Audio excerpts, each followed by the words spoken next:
tardes, amigos de Literatura Visión. Estamos nuevamente con ustedes comenzando este mes de febrero. Día de febrero es el mes del amor, pero nosotros este día vamos a presentar un trabajo, un programa diferente. Casi siempre cuando comienzo en este momento en cada programa, cuando comienza el programa, casi siempre les digo que es un programa especial. Y efectivamente lo es desde el punto de vista que trabajamos especialmente para ustedes. Todos los que colaboramos con este episodio, con este capítulo, con este trabajo semanal, pues lo hacemos con el deseo de llevar algo novedoso, algo interesante, algo que sirva y aumente la cultura de todos y cada uno de ustedes. En este caso, hoy, por ejemplo, estamos comenzando con un fragmento de la música de Tim Yanes, que más o menos este es el título en español, El sueño de la naturaleza, en la parte del sur. Muy interesante porque es una música relajante y una música que nos muestra algunos aspectos de nuestras playas, de nuestra naturaleza, la que amamos y la que cultivamos con todo amor.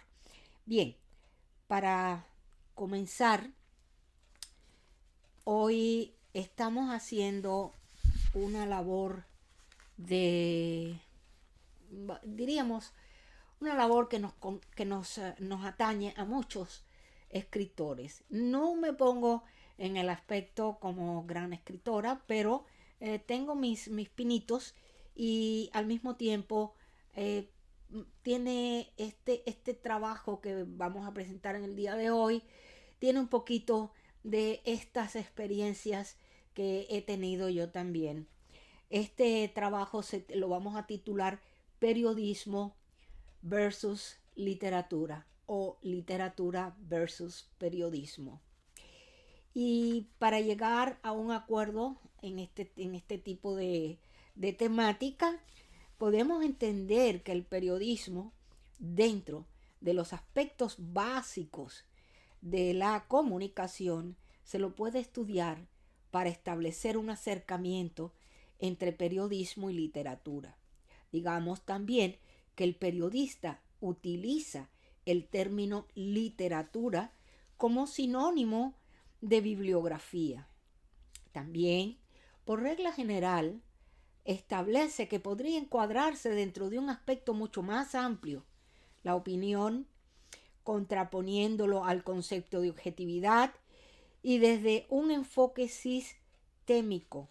Se lo puede estudiar para establecer un acercamiento entre periodismo y literatura y es precisamente el tema que vamos a abarcar en este análisis en el día de hoy.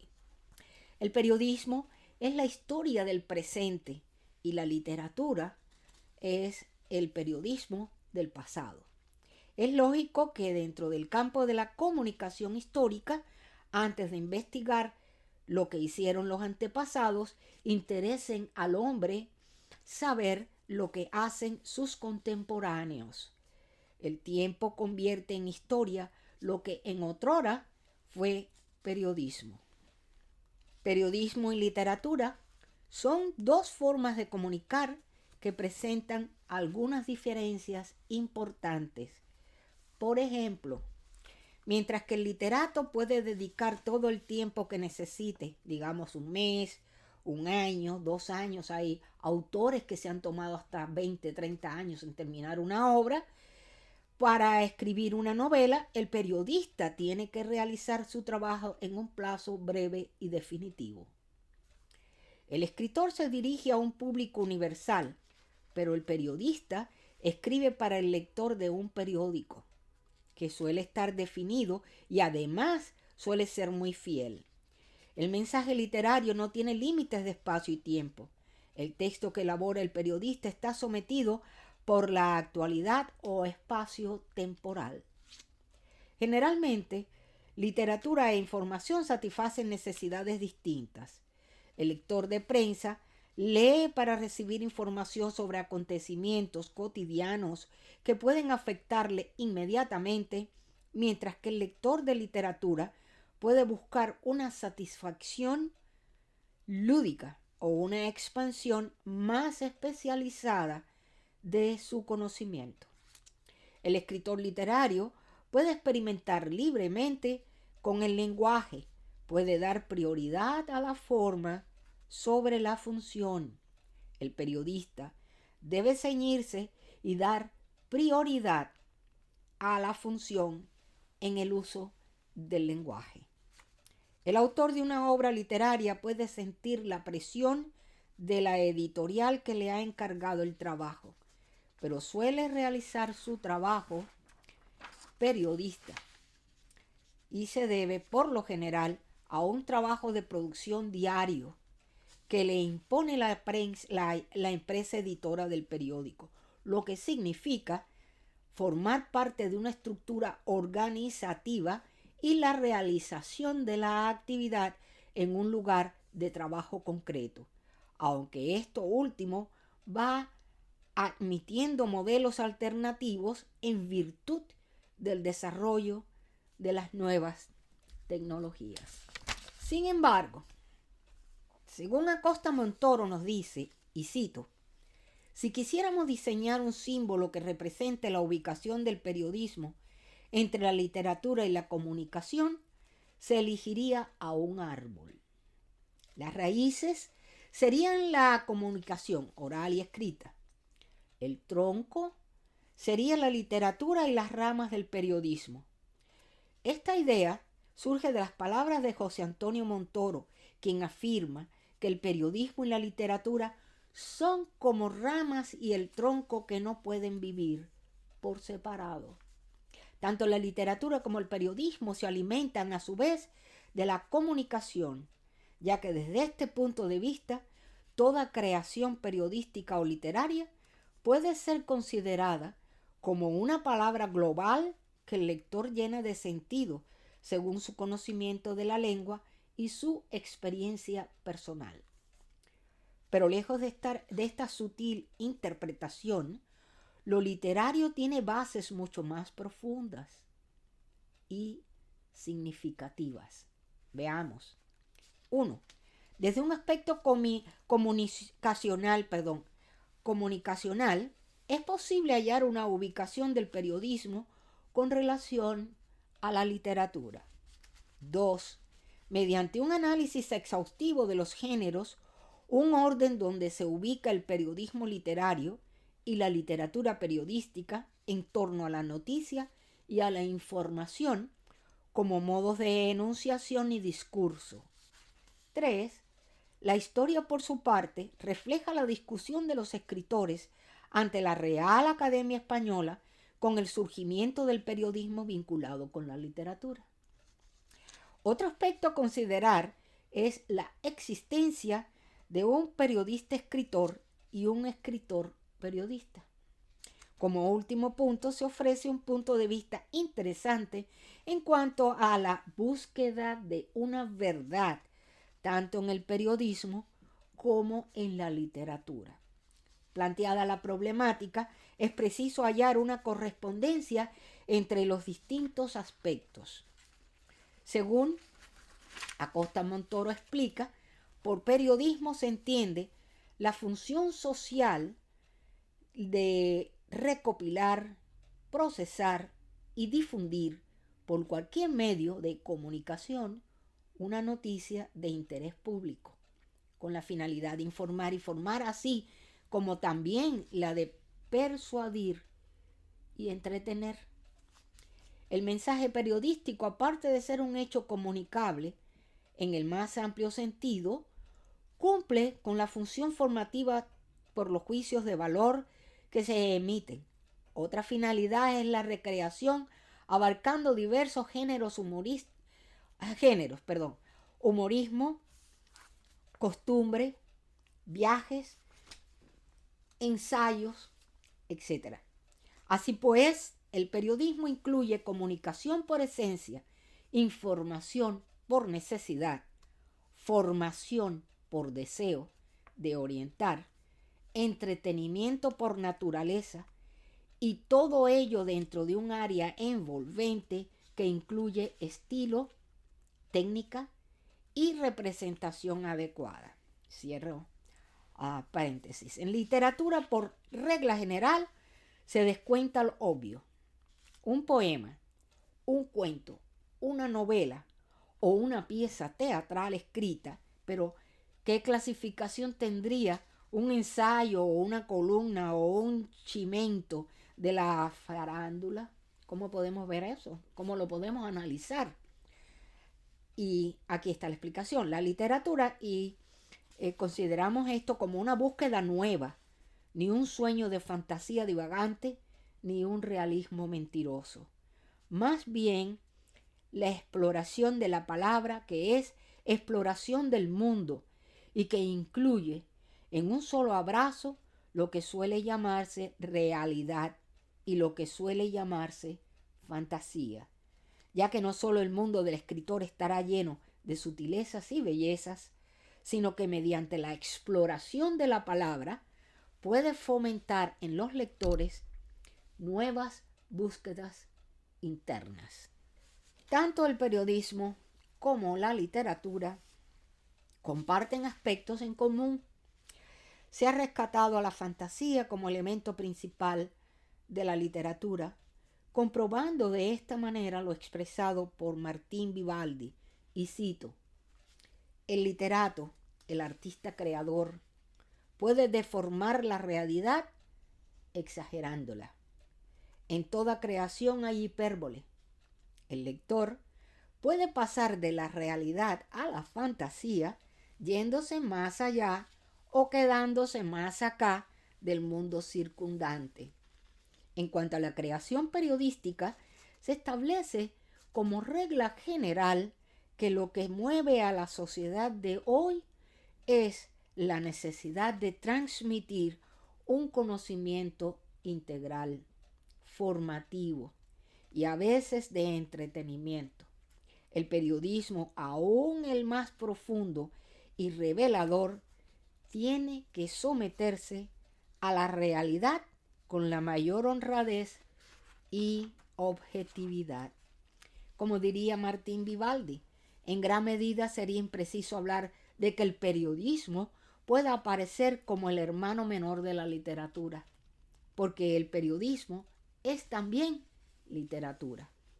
Este nuevo género, nacido de las crónicas, reportajes, artículos, entrevistas, semblanzas, etc., tiene matices especiales. Todo escrito puede estar presentado con calidad y, si es posible, con belleza, ya que el periodista escritor o el escritor periodista presta dignidad literaria a cuanto informe toque con su pluma. En casi todos los casos, la literatura puede acercarse al periodismo o alejarse en un doble movimiento para marcar distancias o aprovechar coincidencias. La función de la literatura es distinta a la del periodismo, pero el lector puede ser el mismo, incluso el propio autor. Cabe afirmar que tanto el periodismo y la literatura se presentan como aliados inseparables. Bien, hasta aquí mi participación en este ensayo.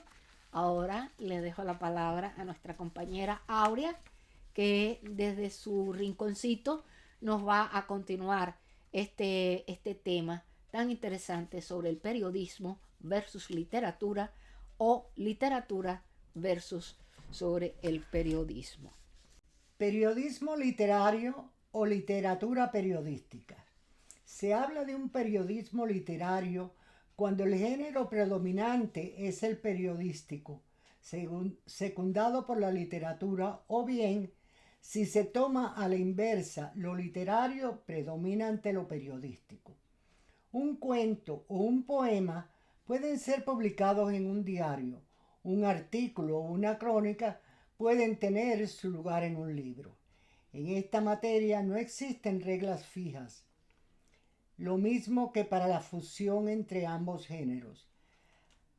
Hablaremos más adelante de este aspecto que destaca la literatura periodística, pero para analizar esquemáticamente una clasificación de géneros periodísticos, Armando de Miguel presenta como propuesta la integración entre periodismo y literatura. El periodismo informativo puede abarcar la noticia, su análisis e investigación. Él critica según sea el caso. En cuanto a la literatura periodística, el propósito principal es deleitar, entretener y, por qué no, persuadir y divulgar el conocimiento científico y la creación literaria. Podrían corresponder en este caso algunas formas de ensayo, humor, costumbrismo o narrativa. Andando en la historia, vamos a compartir algunos aspectos históricos sobre este tema que ha sido motivo de discusión a través del tiempo.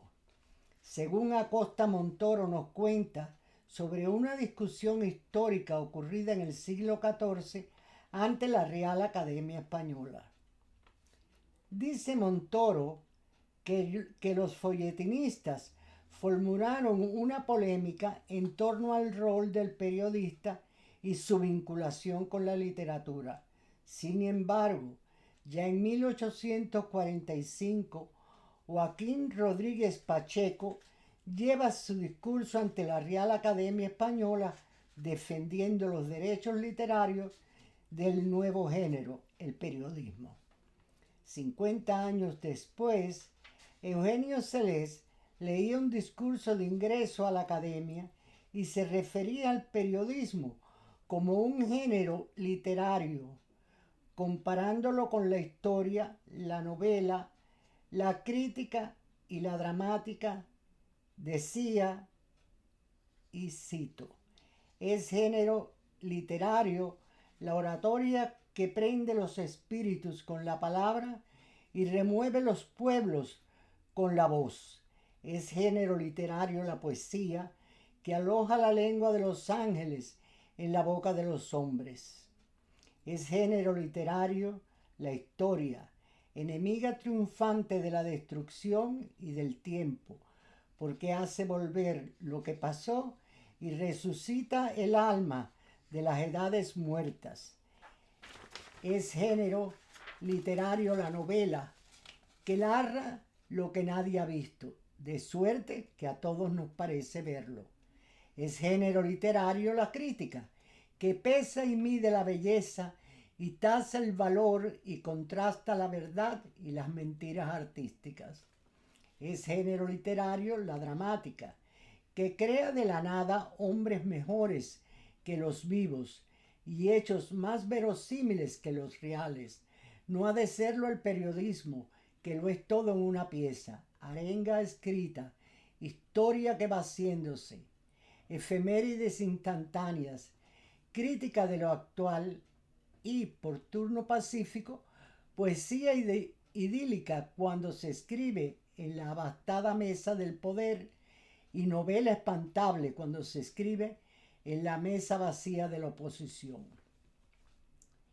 Según Isidoro Fernández Flores, conocido como Fernán Flor, en 1898, Isidoro Fernández Flores, Fernán Flor, contestando el discurso de recepción en la Real Academia, argumentaba: se llama periodista al literato que escribe con frecuencia o casi a diario en un pliego o grande hoja volante que se estampa periódicamente y se difunde entre el público, a veces por centenares de miles de ejemplares.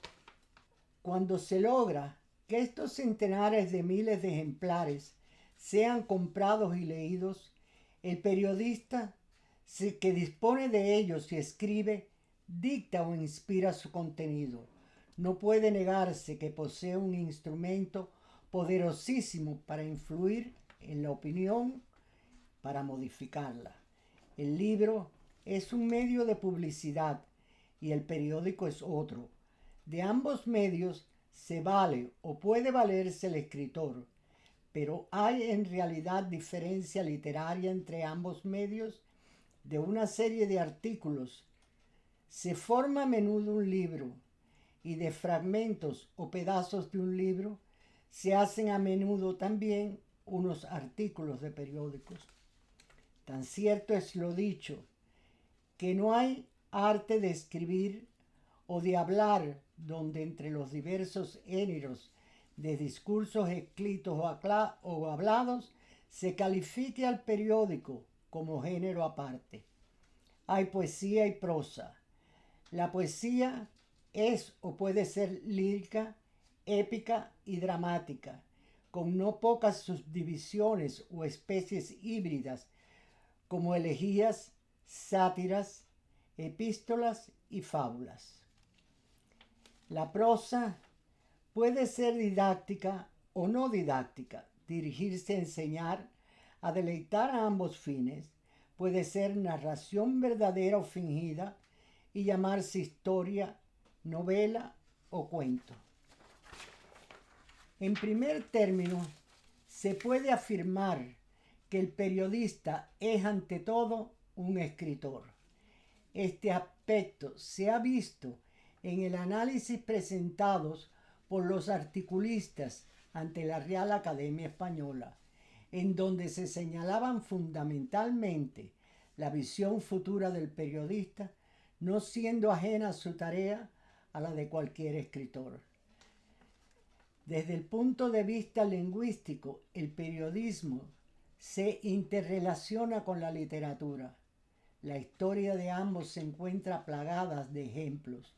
Periodistas que dejaron o alteraron su oficio por el de literatos y novelistas.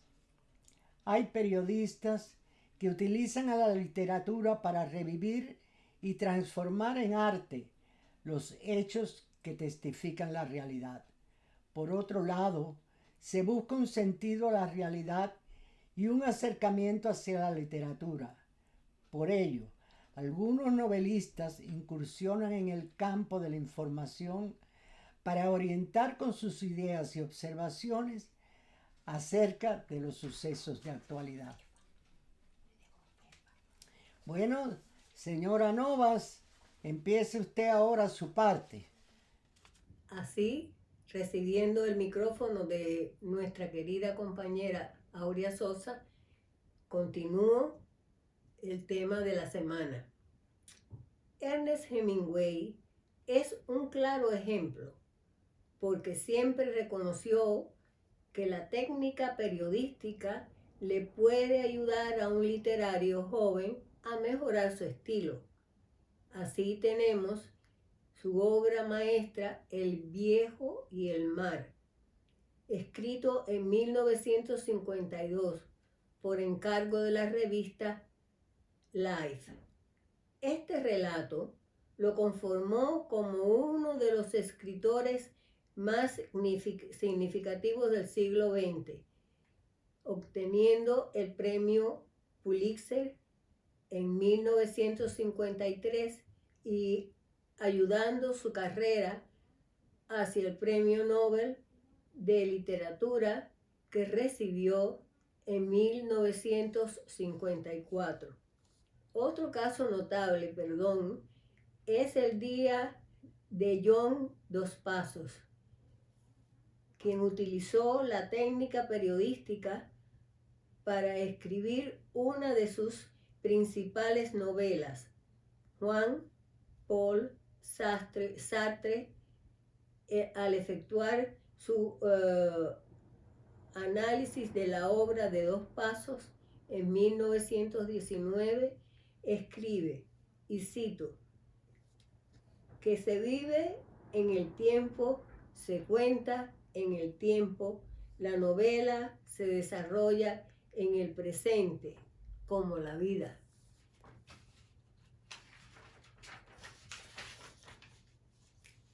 Luego afirma que el escritor habla de hechos lo que escribe de sus protagonistas, tanto el aspecto de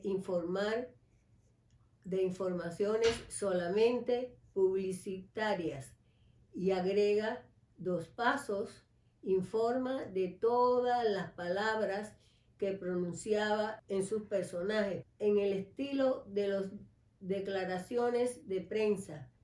Relata la vida de sus personajes con la técnica del periodismo norteamericano. Gabriel García Márquez, en su obra Crónica de una muerte anunciada, trata de ser objetivo en lo literario, porque está relatada como una novela que parodia un suceso real.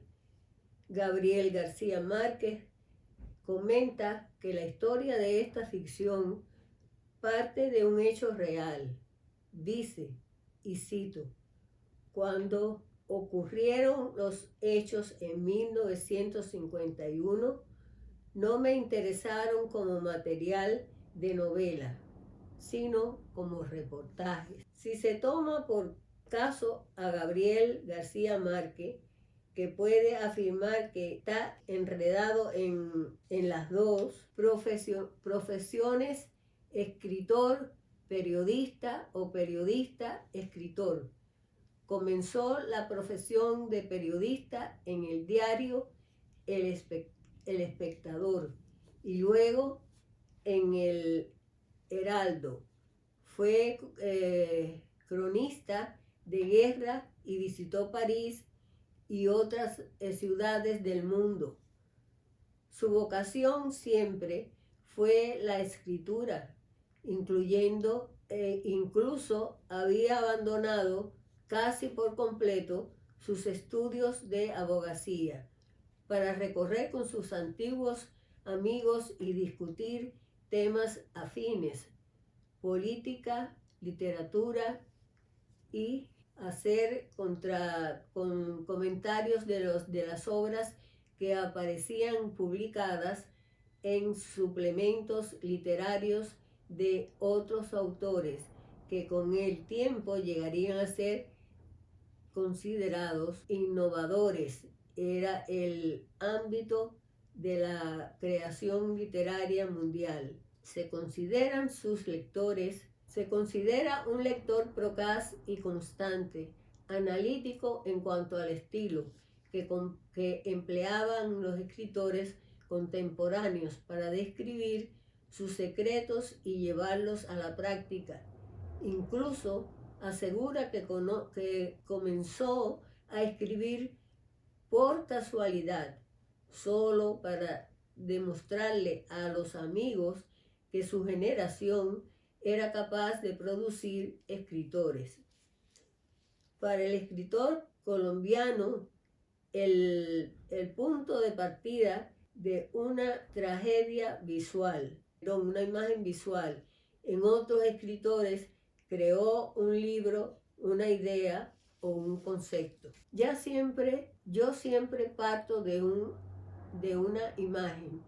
Para su obra maestra, 100 años de soledad, ha utilizado como imagen la de un viejo que lleva a un niño a conocer el hielo exhibido como curiosidad de circo. García Márquez en 1993, y a partir de allí las escenas se van sucediendo y, ¿por qué no?, el tiempo de producción. Tardó 10 años para estructurar esta novela. Mario Vargas Llosa, a los 14 años, su padre lo envió al colegio militar Leoncio Prado, en el Callao, un internado donde cursó el 3er y el 4 año de educación secundaria entre 1950 y 1951. Durante las vacaciones veraniegas del 1952, Vargas Llosa empezó a trabajar como periodista en el diario limeño La Crónica, donde se donde se le encomendaron reportajes, notas y entrevistas locales. Ese mismo año se retiró del colegio militar y se trasladó a Piura, donde vivió con su tío Luis Llosa, el Tin Luchu, y cursó el último año de educación secundaria en el Colegio San Miguel de Piura. Simultáneamente, trabajó para el diario local La Industria y presenció la representación teatral de su primera obra. Dramatúrgica, La huida del Inca, en el Teatro Variedades. En mayo de 1955, a la edad de 19 años, contrajo matrimonio con Julia Urquidi, hermana de su tía política por parte materna, quien era 11 años más mayor y ya era divorciada. En 1935, la prensa logra un nuevo carácter, la profundidad. Históricamente puede hablarse de un periodismo de explicación, como dice Julio del Río Reinaga, y cito, como su nombre lo indica, busca explicar, es decir, entrar las causas y los efectos de los acontecimientos de la información. Este periodismo trata de constatar de manera exhaustiva el por qué y para qué de los hechos, investiga el hecho de las noticias, pero con profundidad, así como su trascendencia. La analiza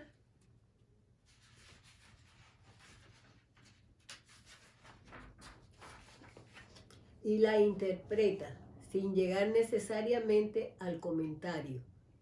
Y José Luis Martínez Albertos confirma nuestro punto de vista, y José Luis Martínez Albertos confirma nuestro punto de vista al afirmar que en el relato periodístico descrito o narrativo de una cierta extensión y estilo literario muy personal en el que se intenta explicar cómo han sucedido muchos hechos actuales o recientes, aunque estos hechos no sean necesariamente en un sentido riguroso del concepto. Lo que nos obliga a pensar que en la descripción narrativa, en la estructura física del contenido de la nota periodística, perfectamente similar al ensayo literario, el periodista desarrolla una labor literaria en la narración de la noticia exactamente igual que el escritor desarrolla su narración ficticia o realística en el desarrollo de su obra literaria. Queridos, Literatura Visión ofrecerá durante este mes de febrero más informaciones en relación a este tema. Muchísimas gracias por la atención prestada y espero que tengan un día glorioso. El periodismo versus literatura o literatura versus sobre el periodismo. Entonces continuamos, por supuesto, como siempre, siguiendo el curso de nuestro programa. Traemos ahora a nuestro querido Luis Alberto Ambrogio.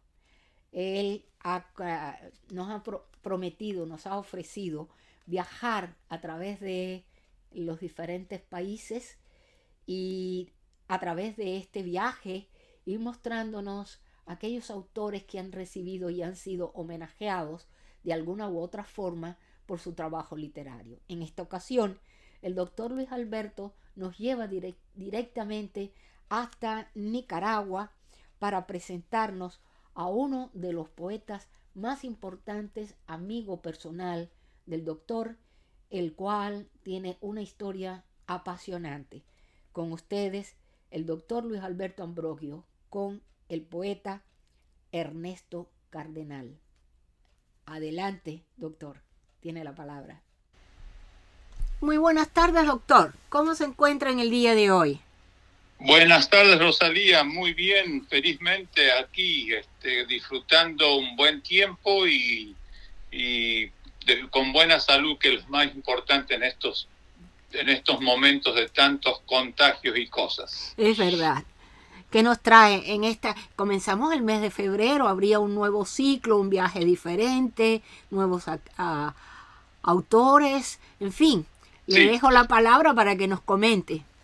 Bueno, ahora vamos a viajar en el mes de febrero a Nicaragua, y específicamente a algunos poetas más renombrados y de Nicaragua. Nicaragua, lo que es interesante es, como dice Julio del Valle Castillo, dice, es una república inventada por la poesía.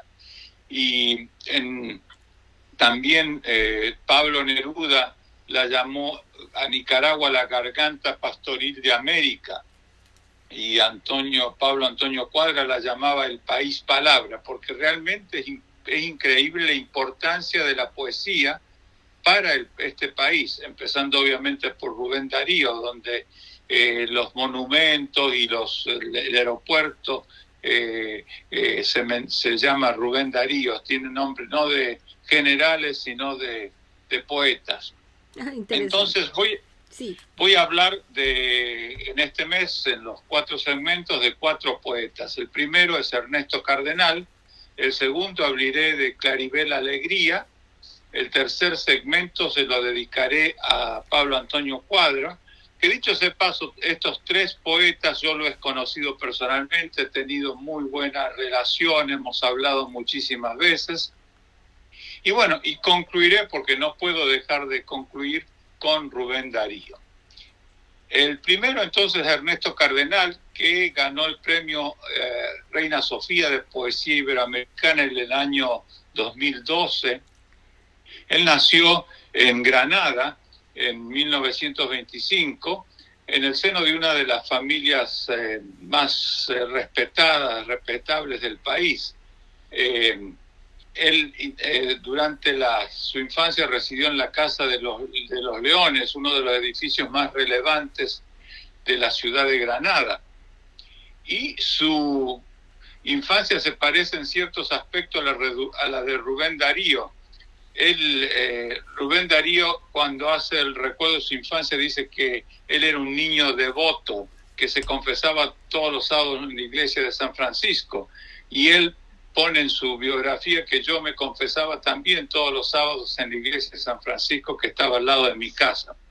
Por cierto, es una iglesia en donde los poetas, durante el Festival Internacional de Poesía en Granada, recitamos en frente de esta iglesia.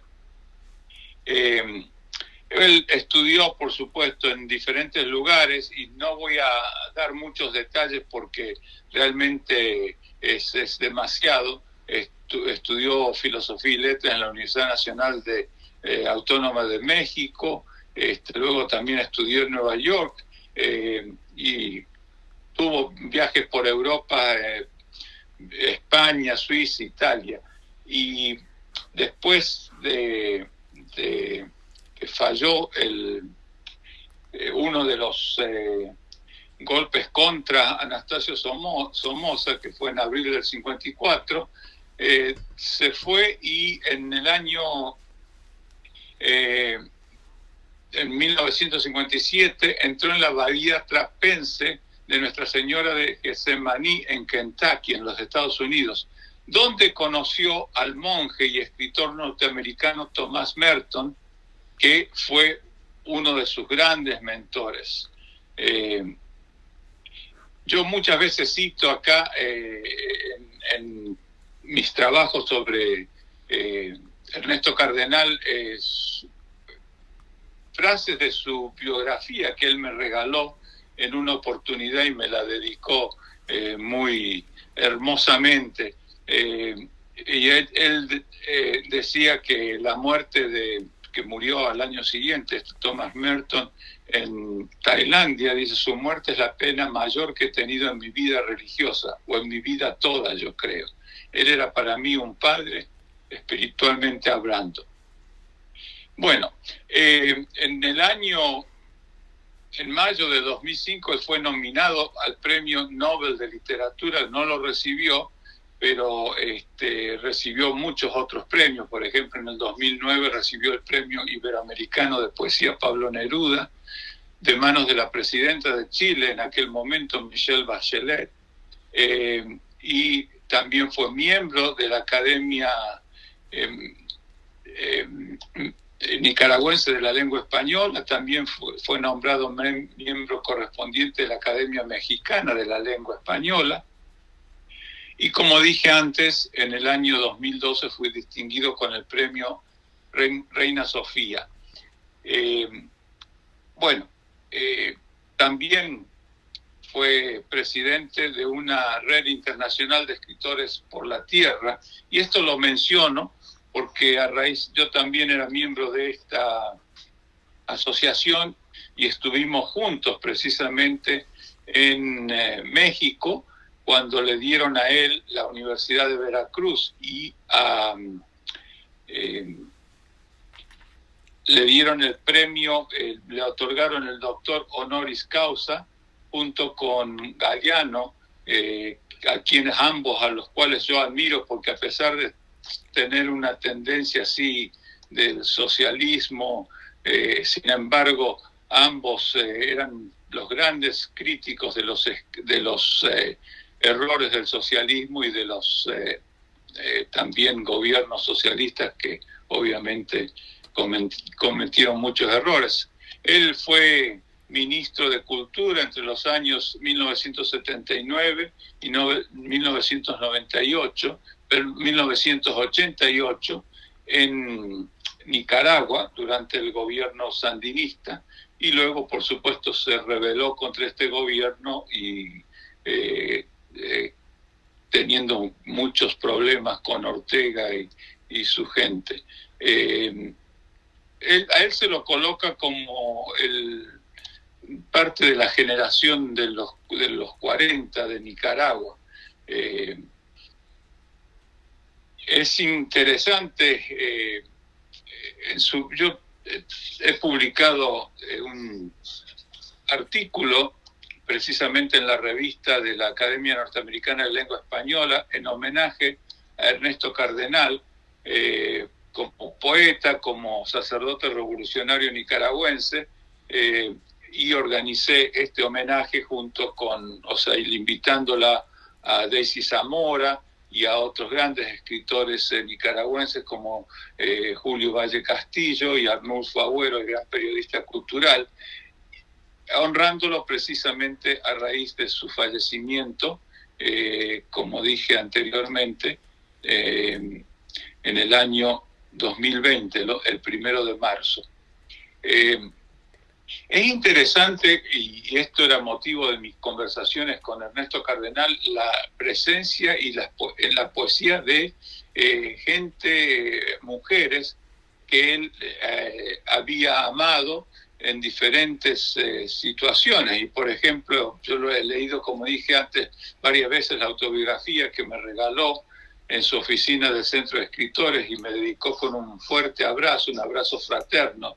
Se llama La vida perdida. Y en ella me impactó siempre la fuerza de su poema Epigrama, con los versos que dice así: porque yo podré amar a otras como te amaba a ti, pero a ti nadie te amará como te amaba yo. La pasión transformante, también de la oración por Marilyn Monroe, y las presencias repetidas de sus amadas como Adelita, Miriam, Iliana, Claudia, Virginia, Carmen, muchachas, como él llamaba, muchachas en flor. Estoy destacando estos aspectos nomás de la vida de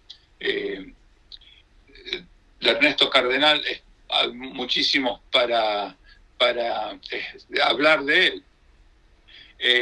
Una vez, volviendo a la escritura, una vez le pregunté cuál fue el detonante que lo motivó a escribir, y me contó que una sirvienta de su casa, llamada Berta, también poeta, le hablaba del poeta Alfonso Cortés y Darío cuando tenía unos 7 u 8 años, y le interesaba mucho. Escribió entonces sus primeros versos. Me confirmó lo que escribió Pablo Antonio Cuadra, poeta de la vanguardia nicaragüense, que hablaremos de él en el tercer segmento de este mes. En el prólogo de la antología de Ernesto Cardenal del 1972 dice: de las dos fuentes nace un pueblo. A este pueblo se le conoce universalmente por dos figuras, Rubén Darío y Augusto César Sandino. De ahí que algunos digan que el nicaragüense es un poco poeta y un poco guerrillero. Es un decir que en el caso de Ernesto Cardenal cobra nueva fortuna. Se trata de un monje absolutamente sorpresivo y peculiar, revolucionario y poeta. Y son características que se revelan muchísimo en su poesía. Y yo, precisamente, los poemas que hoy voy a elegir para compartir están dentro de estas venas. Todos sabemos que el Papa Juan Pablo II, pues lo declaró, digamos, fuera de la Iglesia por ser parte del proceso revolucionario, pero sin embargo el Papa Francisco, actual, en una carta personal que le escribió en febrero del año 2019, lo absolvió de todas las censuras canónicas. Así que eso es muy interesante.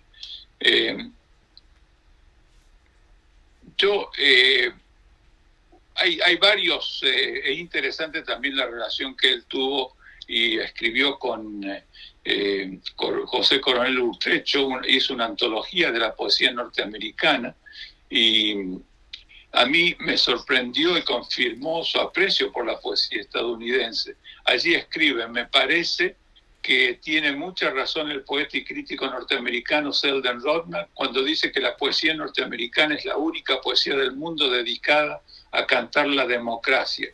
Y podrías haber dicho también que es una poesía preocupada, casi toda ella, por la justicia social, aunque tal vez las dos cosas no puedan ser lo mismo.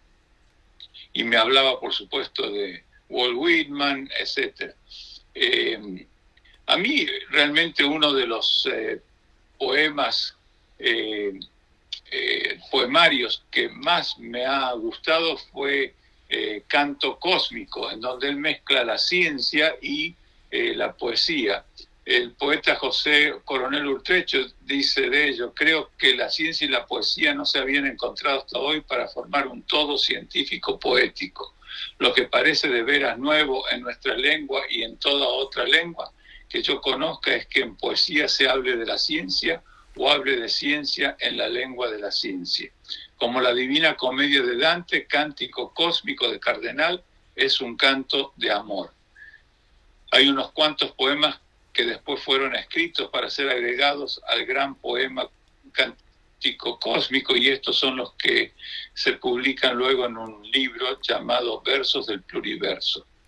Bueno, voy a leer entonces estos dos poemas sin más, porque no tenemos tanto tiempo, y el primer poema es parte de lo que antes cité, epigramas, y dice así este poema: de estos cines, Claudia, de estas fiestas, de estas carreras de caballos, no quedará nada para la posteridad, sino los versos de Ernesto Cardenal para Claudia, si acaso, y el nombre de Claudia que yo puse en esos versos, y los de mis rivales, si es que yo decido rescatarlos del olvido, y los incluyo también en mis versos para ridiculizarlos. Es muy interesante. Y el otro, que es un ejemplo, yo que lo he escuchado él personalmente recitando en numerosos encuentros poéticos, y he tenido la dicha de celebrar con él sus 80 años, luego sus 90 años, y anteriormente encontrarnos cuando era ministro de Cultura. Pero es el aspecto exteriorista de la poesía de Ernesto Cardenal. o sea, un plano de expresión abundante, pero en el que hay un fundamento poético. Es un mensaje con una intensidad realmente inmenso, que no podría ser sostenida si no fuera por una efusión verbal que él la tiene, y que obviamente revela que al hablar de estos temas ha hecho una gran investigación. Y era divertido porque a veces yo me acercaba a Luz Marina, que era su ángel de la guardia, que estaba siempre al lado de él, y le preguntaba, pues en este poema parece que hay algún dato que... No, eso está, me decía, lo hemos asegurado y totalmente estudiado. Bueno, acabo entonces esto con la oración por Marilyn Monroe, que es uno de sus poemas más conocidos y realmente queridos. Dice: Señor, recibe a esta muchacha conocida en toda la tierra con el nombre de Marilyn Monroe, aunque eso no era su verdadero nombre. Pero tú conoces su verdadero nombre, el de la huerfanita violada a los 9 años y la empleadita de tienda que a los 16 se había querido matar, y que ahora se presenta ante ti sin ningún maquillaje, sin su agente de prensa, sin fotógrafos y sin firmar autógrafos, sola como una astronauta frente a la noche espacial. Ella soñó cuando niña que estaba desnuda en una iglesia, según cuenta el Times, ante una multitud postrada, con las cabezas en el suelo, y tenía que caminar en puntillas para no pisar las cabezas. Tú conoces nuestros sueños mejor que los psiquiatras. Iglesia, casa, cueva son la seguridad del seno materno, pero también hay algo más que eso. Las cabezas son los admiradores, es claro, la masa de cabezas en la oscuridad bajo el chorro de luz. Pero el templo no son los estudios de la 20th Century Fox. El templo de mármol y oro es el templo de su cuerpo, en el que está el Hijo del Hombre, con un látigo en la mano, expulsando a los mercaderes de la 20th Century Fox, que hicieron de tu casa de oración una cueva de ladrones.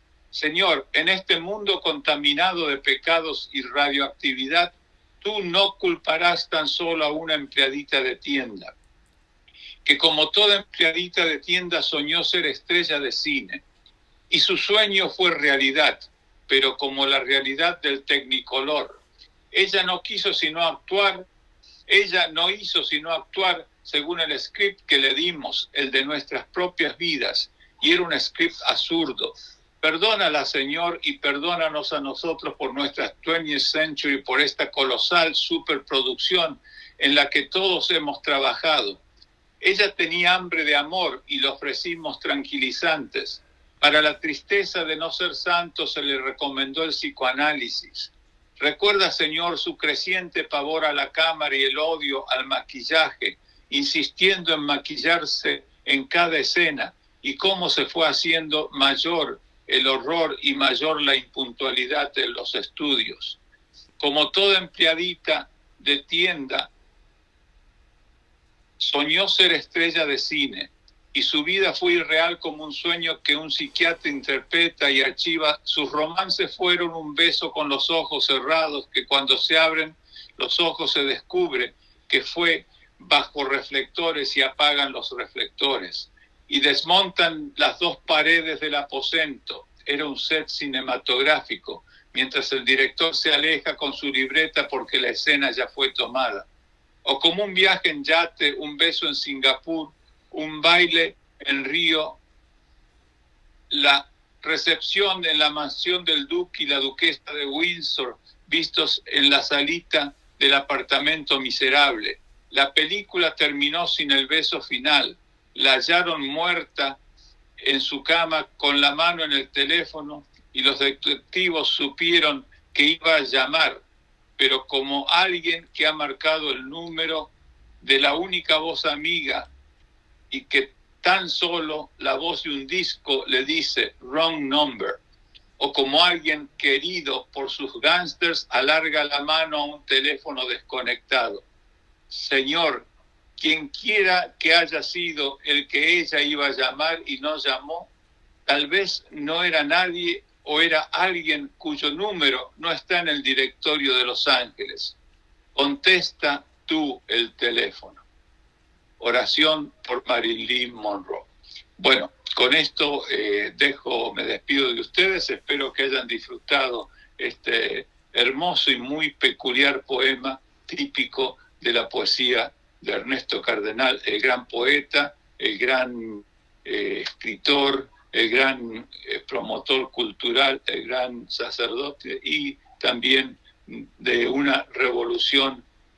Realmente que para él la revolución era simplemente crear un mundo mejor, como lo dice también en su antología, en su autobiografía. Bueno, muchísimas gracias y espero compartir con ustedes a otro poeta, otra gran poeta que realmente estimo muchísimo y aprecio muchísimo, Claribel Alegría. Hasta la próxima semana. Muchísimas gracias, doctor. Muchísimas gracias por esta gran presentación de Ernesto Cardenal. Muchas gracias. Lo esperamos la semana próxima. Con mucho gusto. Hasta pronto. Muchas gracias, Rosalía, y gracias a todos por acompañarnos en este programa. Bien. Ahora continuamos con nuestra queridísima María Luisa Aragón, embajadora cultural del capítulo Reino de España, y desde Valencia ella nos trae 5 minutos con la historia, como siempre. En esta ocasión nos habla del Mercado Central de Valencia. Interesante. Adelante, María Luisa.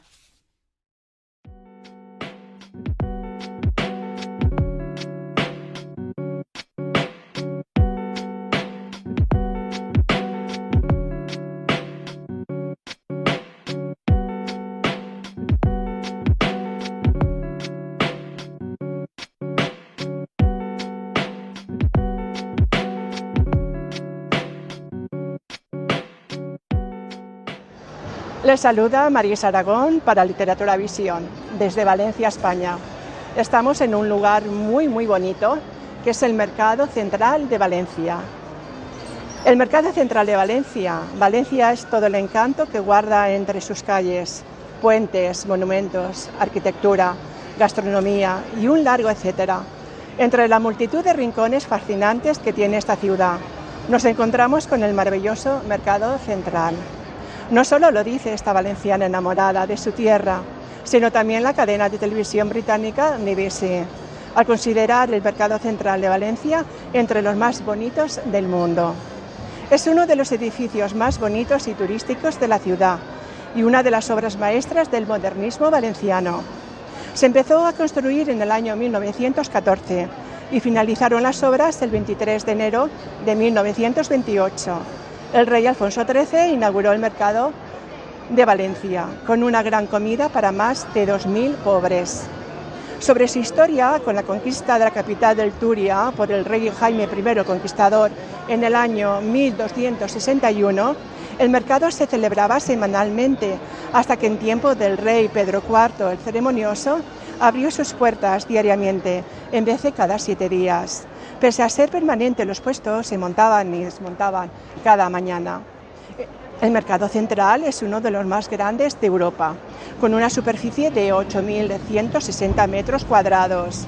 Su planta está formada por 3 cuerpos, el central, o propiamente mercado, rematado por una gran cúpula de hierro, cristal y cerámica, y los 2 laterales que albergan la pescadería.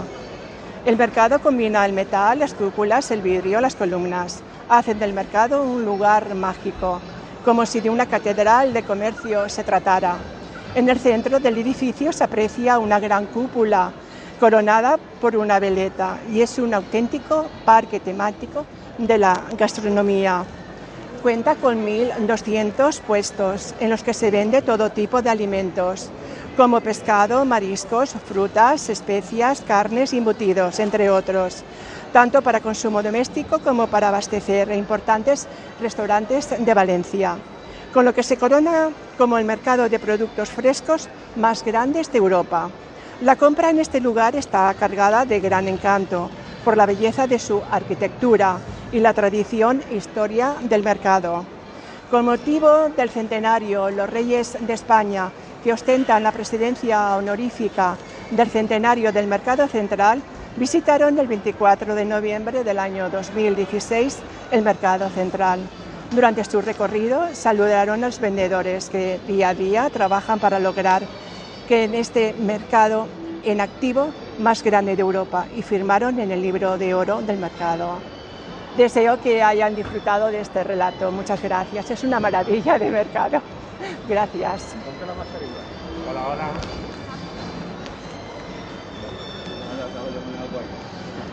Más fotos, Marisa, ponte la mascarilla. Es que ya la estoy diciendo. Tiene que llevar la mascarilla. Bueno, aquí tenemos a nuestro Eduardo Ruiz, que nuevamente se está entrando en la rutina de enviar sus trabajos a Literatura Visión, ya una vez que él ha terminado sus exámenes y está listo para continuar con nosotros. En esta ocasión, y siguiendo la temática de sus investigaciones sobre el dramaturgo español don Federico García Lorca, que es el trabajo que él realiza para Literatura Visión, hoy nos trae un capítulo, un nuevo tema sobre Federico, y en este caso él va a hablarnos del factor femenino en la vida de don Federico García Lorca, y para ello trae como ejemplo a doña Vicenta.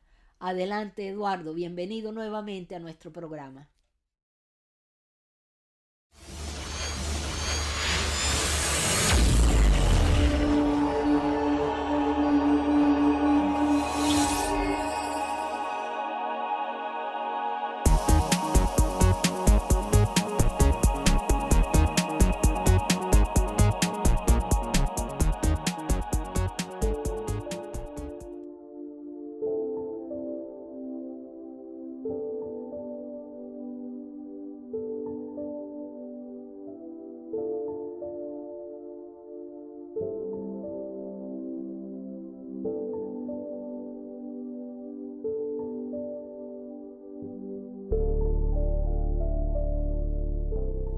Amigos de la Academia Americana, una vez más con vosotros para compartir mi conocimiento y mis investigaciones sobre la figura de Federico García Lorca. En estos próximos episodios centrados en sus amistades y en su núcleo familiar. Siempre he dicho que no se puede evaluar la obra de un escritor, de un artista, si no se tiene en cuenta su biografía. Ambas suelen estar muy ligadas. Y en el caso de Federico García Lorca es un claro ejemplo de ello. No voy a entrar a analizar la vida de los amigos y de las amistades, sobre todo femeninas, que tuvo Federico García Lorca y que le inspiraron para escribir gran parte de su obra, sin obviar, digamos, a la figura más importante de todas. No se puede tratar como amistad, aunque quizás sí lo fuera y así lo demostró. Estoy hablando de su madre, doña Vicenta Lorca. Una mujer que siempre apoyaría a Federico en su vertiente artística en contra de toda corriente. Una mujer que fue muy desafortunada en la vida, no solo por la pérdida dramática de su hijo, posteriormente también perdería a Concha en un accidente en el año 56, sino por la propia trayectoria vital de esta mujer, que nació sin padre porque 7 meses antes murió un hombre que era jornalero. No trabajaba, no tenía tierra, trabajaba para otras personas. Al morir, esa familia, esa mujer que se quedó embarazada, se quedó sola, sin ningún tipo de sustento, no había ninguna pensión que cobrar. Tuvo que vivir de la caridad de los parientes, de algún hermano que la acogió. Gracias a esa ayuda pudo sobrevivir. Y cuando su hija Vicenta empezó a crecer, para darle una educación la tuvo que internar en un convento de monjas en Granada, en la calle Recogida, donde comería todos los días lentejas y acabaría odiando estas legumbres, hasta el punto que doña Vicenta, cuando posteriormente tenía toda las posibilidades, toda la riqueza que le podía aportar su marido, a esos hijos que estaba educando nunca les dio capricho, salvo en la comida. En la comida sí los dejaba que comiera lo que quisiera, porque en el fondo se le quedó marcado en su interior esa semblanza de pobreza, esa necesidad de comer cualquier otra cosa que no fueran esas lentejas que las monjas les daban con el mayor cariño y con las pocas posibilidades que tenían en esa época. Pero esta institución religiosa, la de la recogida, es la que sacó adelante a Vicenta García Lorca. No solo le dio los estudios de bachiller, sino que la formaron y la prepararon para que pudiera entrar en el cuerpo de maestras. En esa época, las maestras era la única posibilidad que tenía una mujer decente para ganarse la vida. Eso o casarse. En el momento, a doña Vicenta, muy católica, no había encontrado entre sus conocidos a nadie que le pudiera satisfacer como para mantener una relación y casarse. Pero ella no quería ser una mantenida, ella quería ser por sí independiente y también sacar adelante a su pobre madre, y lo consiguió. Y consiguió, al acabar las oposiciones, la tercera plaza, y pidió la plaza de Fuente Vaquero. A este pueblo iría porque estaba muy cerca de otro pueblo, Santa Fe, que está entre Granada y Fuente Vaquero, donde había algunos parientes, para que su madre estuviera cerca de esa familia. Y por fin, cuando doña Vicenta consigue una prosperidad para salir humildemente, pero salir adelante, su madre muere. Muere por una infección pulmonar, y eso le causaría una gran depresión, una gran pena y tristeza a doña Vicenta. Para superar esta crisis se encontraría un aliado muy importante en este y durante toda su vida en don Antonio Rodríguez Espinosa, su compañero. Ella era profesora de las niñas en Fuente Vaquero y Antonio era el profesor de los niños. Él siempre le mostraría su apoyo cuando llegó y durante el desarrollo de su actividad como maestra, y finalmente un día en las fiestas de Granada, en el Corpus Christi, le presentaría en una sombrerería junto a la calle Reyes de Granada, por donde circulaba la procesión del Corpus, le presentaría a su mejor amigo, a Federico García Rodríguez, con el que doña Vicenta, poco tiempo más tarde, acabaría casándose. Al año de ese matrimonio nacería Federico, posteriormente un niño que moriría con unos 20 meses, que sería Luis, Francisco, Concha y años más tarde la pequeña Isabel. Y vivirían felices junto con otras familias y amigos de Fuente Vaquero hasta que, por culpa de las inundaciones del río Cubilla que discurre entre los dos pueblos, tuvieron que irse a vivir al otro lado del río. Pero antes de ir a Asquerosa, a mi pueblo, se irían a vivir al Cortijo de Emo, una propiedad que el padre, junto con otras personas, adquirió, y era un secanal, era un cortijo rodeado de tierras que no tenían agua, porque quedaba, aunque se llamaba el Cortijo de Emo Alto, quedaba abajo y el agua no le entraba bien. Pero don Federico y aquellas personas que compraron esas tierras unieron a través de sus tierras unos canales de riego que un amigo de ellos, el compadre Pastor, le ayudaría a diseñar, hasta el punto de que ese pedregal lo convirtieron en un vergel y empezarían a ganar muchísimo dinero. Don Federico, 5 años más tarde de haber comprado este cortijo, lo acabaría vendiendo por una cantidad ingente de dinero. Tanto dinero obtuvo que no lo invirtió en comprar más tierras, sino que se dedicó a trabajar como banquero, a prestarle ese dinero para que los demás, los que le rodeaban, salieran adelante. Entre ellos su amigo Alejandro Rodríguez Capilla, del cual hablaré más adelante. El caso está que durante unos meses vivieron en ese cortijo, un cortijo que no tenía luz, que no había mucho espacio para la servidumbre, que tenían que traerlo y llevárselo todos los días. Por eso al poco tiempo, una casa que don Federico había comprado muchísimo tiempo antes, 3 años antes de que naciera Federico, había comprado una casa en Asquerosa. Esa casa la reformaron y ahí se irían a vivir. Esa casa, la de la calle Iglesia, actualmente hoy museo, sería el lugar donde la familia viviría y se convertiría en el centro logístico de toda la producción agrícola de don Federico. Allí Federico, en esa casa, conforme fue creciendo, iría conociendo a todos los trabajadores, a todos los aparceros, a todos los utilleros que pasaban por allí y los que mantendría una constante comunicación. Una madre, volviendo a ella, doña Vicenta, junto con el padre, que incentivarían que Federico jugara con los hijos de los empleados, que jugara con los niños pobres. Eso hizo que ese niño ya desde pequeño, aunque tuviera un capital, se desarrollara dentro de un círculo de amistades sociales de todo tipo. Cuentan muchas anécdotas que nos han llegado a través de amigos, de familia, de que Federico muchas veces cuando veía a los niños, sus amiguillos que no tenían zapatos, les regalaba los suyos. Se generaba un gran problema porque don Federico, que era un poco avaro, no le gustaba que su hijo fuera regalando por ahí los zapatos. Pero el espíritu cristiano y la concepción que tenía doña Vicenta de lo que era ser realmente un cristiano, hacía que ella no viera con tan malos ojos que Federico saliera con una chaqueta y con un abrigo y volviera en mangas de camisa. Eso que se convirtió en una rutina fue generando alrededor de la figura de esa mujer y de su hijo esa forma de pensar de la gente sobre esta familia. Don Federico tampoco quiero dejarlo como un hombre avaricioso, todo lo contrario.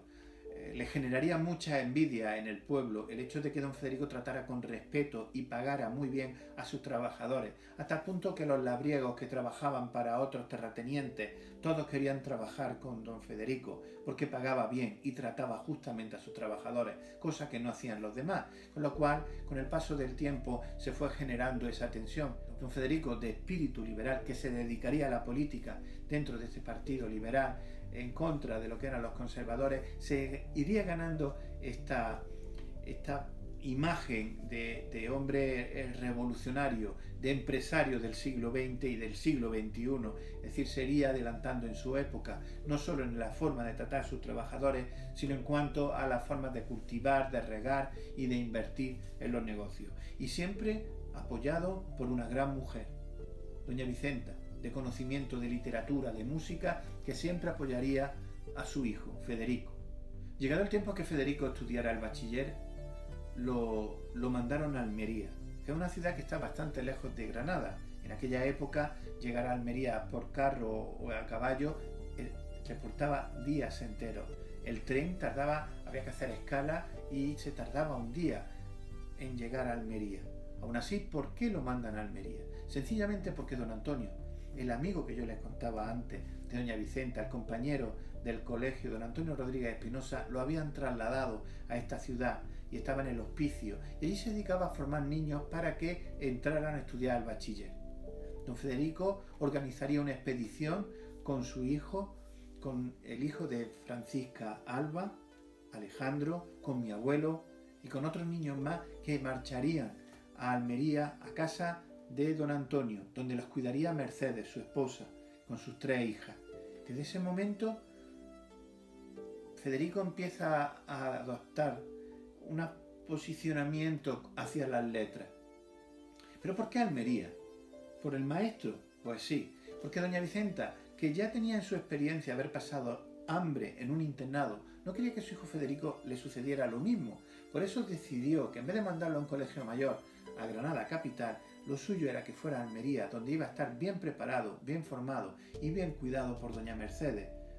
Pero se truncó porque Federico se le infectó una muela, le generó un flemón y estuvo a punto de morir.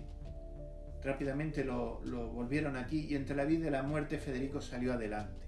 Pero ya decidió la familia, que había perdido mucho tiempo, eso sucedió antes de las Navidades, para que no perdieran el curso, decidieron que lo mejor era que el niño se fuera a estudiar en Granada, pero con toda la familia. Así es que la familia dejó a Asquerosa y se fueron con Francisco, con la tía Isabel que vivía con ellos, con Concha y con una chica que venía de camino, Isabel, que estaba en el vientre de su madre. También doña Vicenta quería dar a luz, como a esta altura Valderrubio quedaba a través del río, no quería que una inundación impidiera poder acceder a un buen médico en el caso de que tuviera algún problema en el parto. De todo este conjunto de factores son los que influyeron en que la familia dejara Asquerosa y se convirtiera esta casa, la que actualmente es museo, se convirtiera en la residencia de las vacaciones. Aquí vendrían la Semana Santa, alguna Navidad que otra y todos los veranos.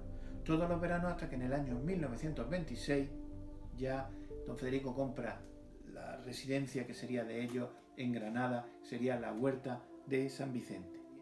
Llegado a Granada, convencerían al padre de que contratara a un maestro que le enseñara a los niños a tocar el piano. Federico empezó pronto a destacar tocando este instrumento y Concha también. Francisco sería el que, por culpa de la aridez del solfeo, lo dejaría aparte, pero Concha y Federico empezaron a evolucionar. Con el paso del tiempo tuvieron que contratar a otro maestro que estuviera a la altura del nivel que estaba alcanzando Federico. El maestro Segura, discípulo de Verdi, sería el que acometería la labor de seguir formando a ese niño que ya empezaba a dejar de ser niño y se estaba convirtiendo en un auténtico maestro del piano, hasta el punto que tuvo que decirle al padre: don Federico, yo ya no puedo seguir formando a su hijo. Su hijo ha alcanzado un nivel que aquí en España va a ser difícil encontrar un maestro que le pueda enseñar a Federico a mejorar en el piano. La mejor solución es que Federico se vaya al gran conservatorio de París y que allí continúe los estudios. Don Federico se negó en redondo, no quería que su hijo, ya alocado y con un temperamento muy especial, se echara a perder entre la vida bohemia que le llegaba de lo que era París. De ahí vendría la gran frustración de Federico, al cual, aunque siguió tocando el piano toda su vida, no se le permitió ser pianista, ser compositor. Abrazaría también la guitarra. La música siempre fue para Federico su segunda pasión, pero no pudo ser.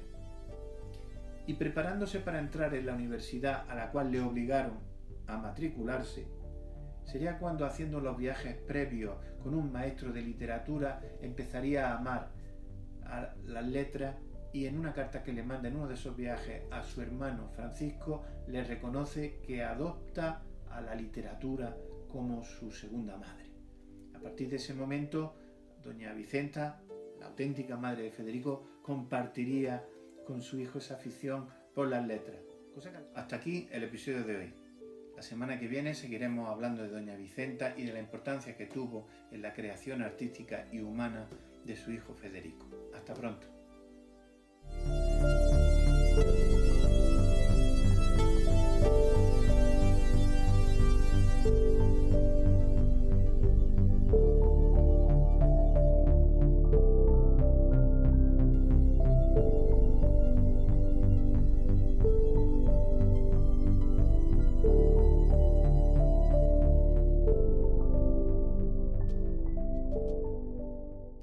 Y también desde España tenemos, como siempre, a nuestro querido doctor Jaime Cossack con sus apuntes literarios. Bienvenido, doctor. Aquí tiene abierta la pantalla para su exposición sobre la poética. Adelante. Hola, buenas tardes, amigos de Literatura Visión. Doña Rosalía, buenas tardes, y sus compañeras. Es un gusto para mí volverme a dirigir a ustedes. Y hoy voy a hablar de la relación de la poética y otras ciencias en cuestiones de método. Entre la poética y otras ciencias que pueden tomar la obra literaria como objeto, la relación es, al menos en la primera impresión, de incompatibilidad. Y lo es a pesar de los autodenominados eclécticos que tanto abundan en el campo de las ciencias y de la literatura también. Porque estos estarían dispuestos a admitir un análisis de la literatura de inspiración lingüística y otro de inspiración psicoanalítica o de inspiración sociológica o un análisis basado en la historia de las ideas.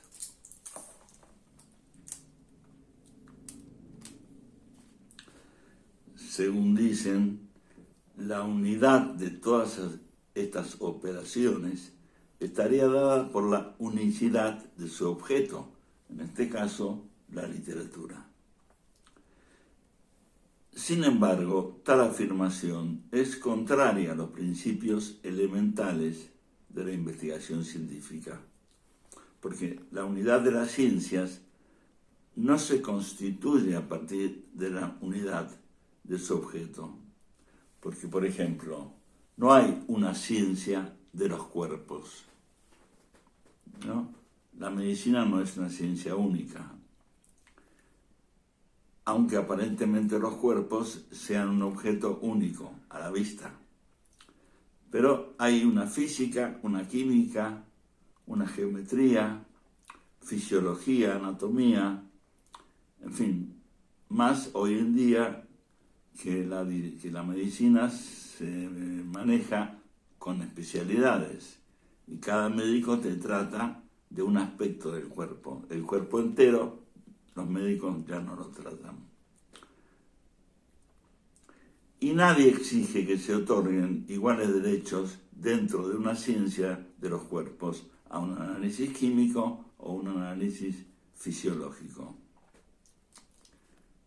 Bueno, ¿acaso es preciso recordar una vez más ese lugar común según el cual el método es el que crea el objeto? Y el objeto de una ciencia, como sabemos, no está en la naturaleza, sino que representa el resultado de una elaboración, es decir, es producto de un trabajo. Por ejemplo, Thomas Mann en La montaña mágica, que habla de psicoanálisis,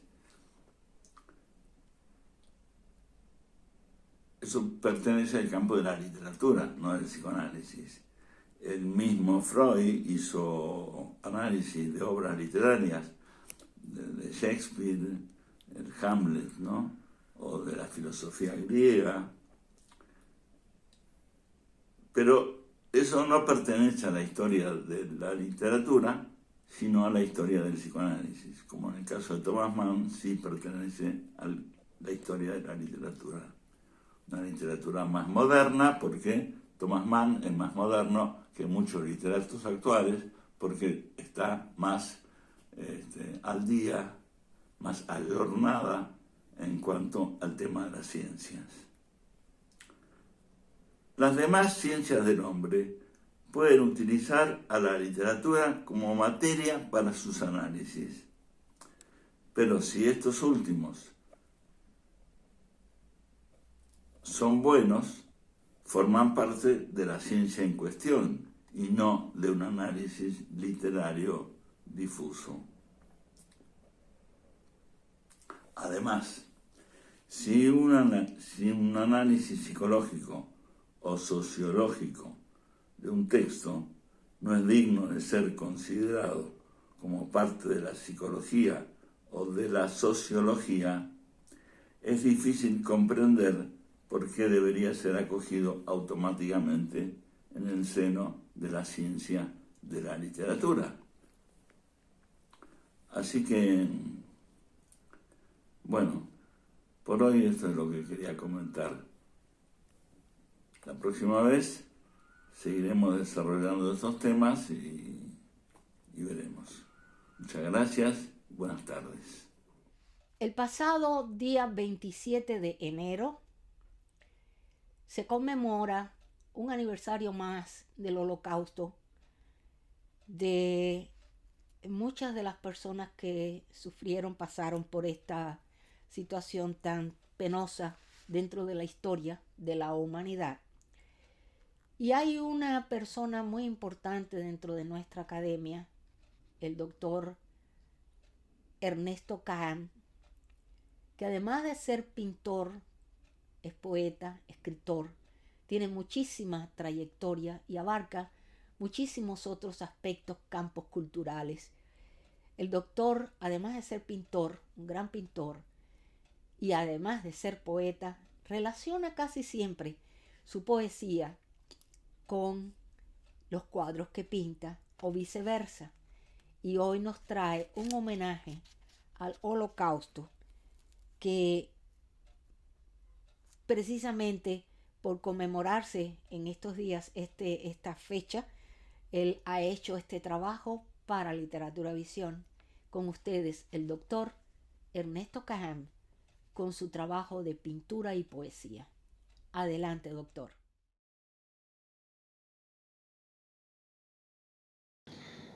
Buenas tardes. El día 27 de enero, los 27 de enero, se conmemora la memoria de las víctimas del Holocausto.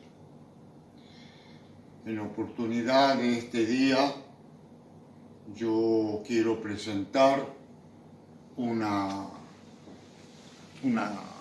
pintura que he hecho y también un poema relacionado. Este es un tríptico en la cual cada una de las partes representa la misma figura. La primera figura de la izquierda, que es esta, representa el avance de la historia en esta dirección y el avance en contra de la historia de los crematorios de los judíos. La misma imagen se repite aquí, pero en forma más abstracta. Aquí son los diarios de la época, también la historia en esta dirección. En la tercera parte de este tríptico, la misma imagen, pero ya el avance de la historia está tapado porque es el 27 de enero y las estrellas que han ido acá al cielo lloran. Por eso la dirección aquí figura en esta línea. El poema que quiero relatar se refiere justamente a la conmemoración de este día. Es importante recalcar que los estudios consideran que el Holocausto es a las víctimas de los judíos en Europa, y también algunos estudios consideran que debe aplicarse también a las víctimas polacas, a otros pueblos eslavos y gitanos. Un tercer grupo amplía el término para que se abarque a los homosexuales, los disminuidos físicos y mentales y los testigos de Jehová, de modo que se estiman entre 11 y 12 millones las víctimas del Holocausto, de los cuales la mitad eran judíos, por ser judíos. Se estima que en la Segunda Guerra Mundial murieron de 50 a 70 millones de personas, incluidos 20 millones de rusos. El poema que yo voy a leer pertenece a este libro, Genocidio, que he publicado junto con la escritora Taki Yuriko. El poema dice así: silencio. Todo está vacío. Mi mirada al interior también. Hoy estoy en silencio. Me resisto a hablar. Recuerdo 1940, el año en que nací. Conflictos, mapas y estrategias, Europas en guerra, sus soldados en pelea. Los judíos, exterminio y agonía. Número, crematorio, médicos germanos, el plan. Holocausto, Shoah, crimen y dolor. Cada segundo en pugna no entrar en la máquina de gas. Hoy es un día de enero. Neomundo, neo-Europa, neo-antisemitismo, neo-odio irracional. Mis pensamientos se estrellan contra una pared imaginaria y se vuelven a mí sin preguntar. Sigo en silencio, sin lágrimas y casi sin mirar, secos los ojos y en silencio. 6 millones asesinados y sobrevivientes que no pueden llorar.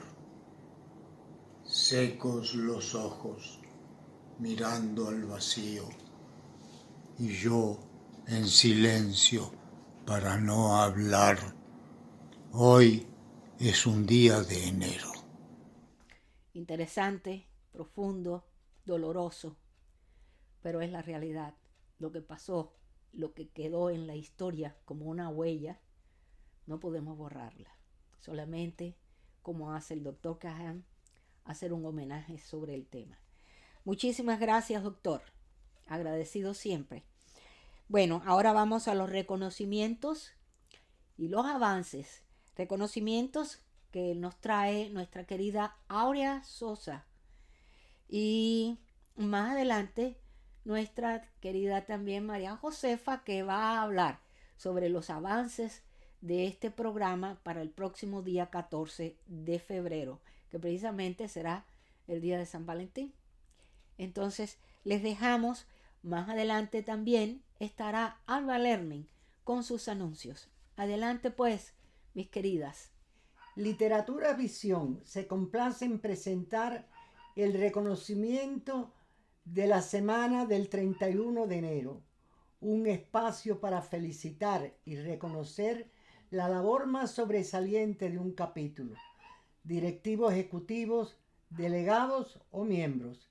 El reconocimiento de esta semana es para poetas homenajeados de Chile por el doctor Luis Alberto Ambrogio, el que presentó un excelente ensayo sobre Gonzalo Rojas, Premio Cervantes. A nuestros compañeros de trabajo que semanalmente nos acompañan, nuestro mayor agradecimiento por el apoyo, entusiasmo y conocimiento que aportan semanalmente. También le damos la bienvenida al nuevo segmento, Anécdotas del Profesor, que está a cargo del doctor Juan Francisco Santana, director del capítulo del Reino de España. En los estelares, la delegación del subcapítulo de Nueva York, dirigido por su directora Maciel Álvarez y su vicedirector Luis Rodríguez, una magnífica exposición sobre las efemérides de enero. Damos mención especial al trabajo de Nikelma Mejías, Nina, por su presentación sobre Virginia Woolf. Excelente el trabajo de los tres.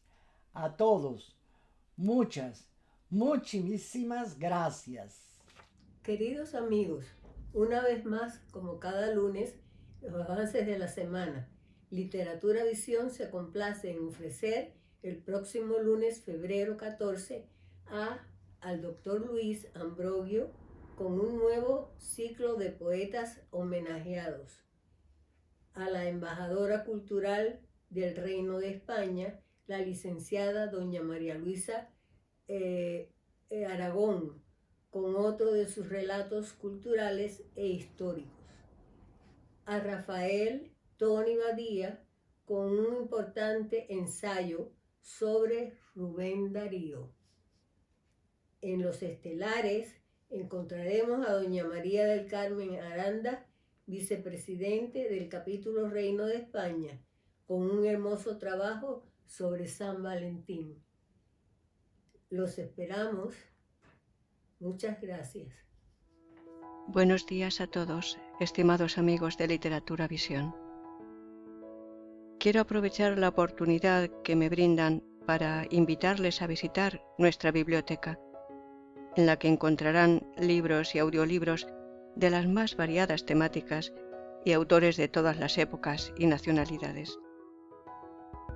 Les ofrecemos poesía, ensayo, cuentos, novelas, todo lo que pensamos puede gustar a nuestros lectores y atraerlos para hacerles amar la lectura.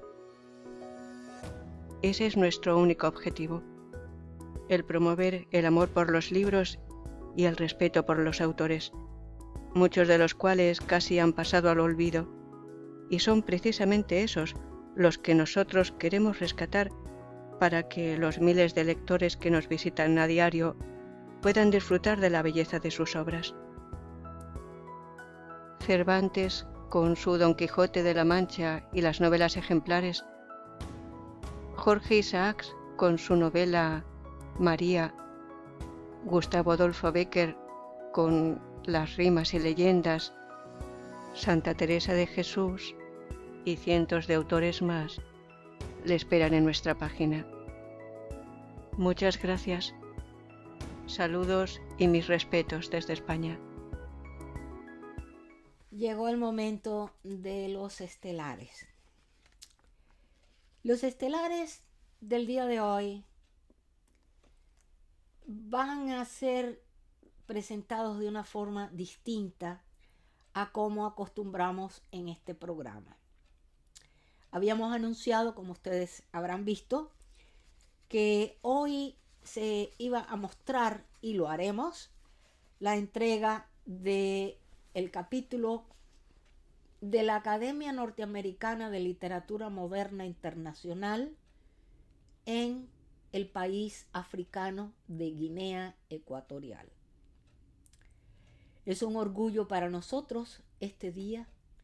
Es un día increíblemente histórico para nuestra academia y vamos a dar comienzo a estos estelares de una manera diferente debido a la lejanía, debido a la situación que tenemos circundante en los países, y vamos a tratar de llevarles a ustedes este mensaje tan hermoso.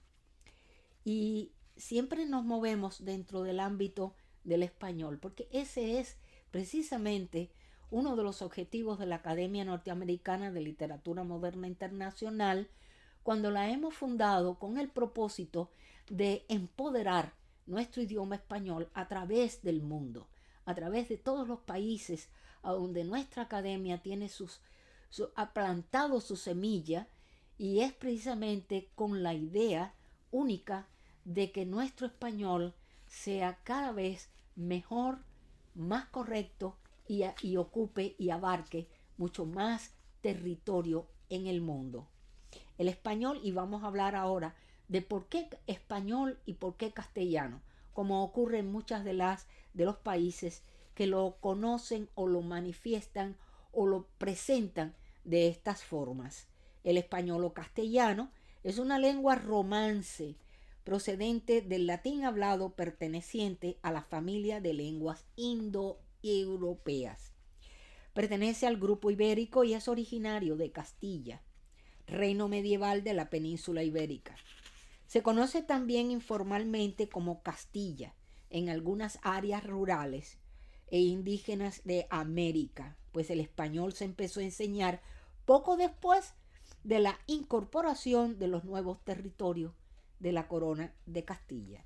El término español resulta más recomendable por carecer de ambigüedad, ya que se refiere de modo inequívoco a la lengua que hablan hoy, un idioma que entonces ya sumaba más o menos casi 500 millones de habitantes, hoy 591 de millones de personas que lo entienden.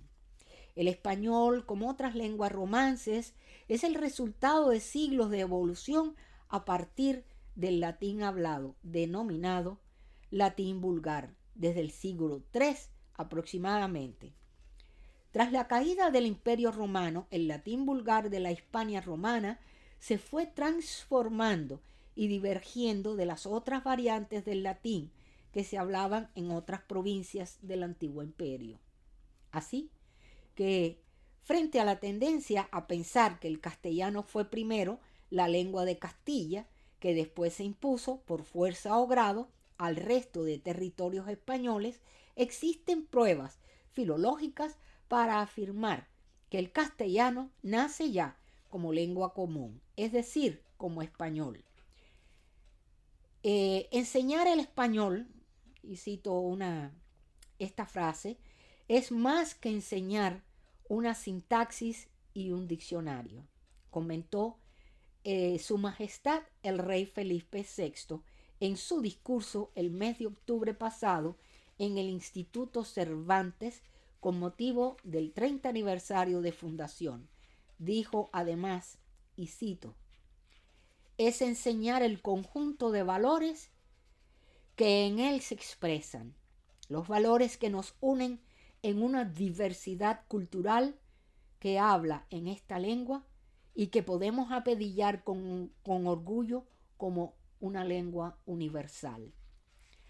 Solo en la última década los habitantes de español han crecido en un 30% y en un 60% un interés lingüístico, sino un incremento del interés cultural que rodea el ámbito de lo panhispánico.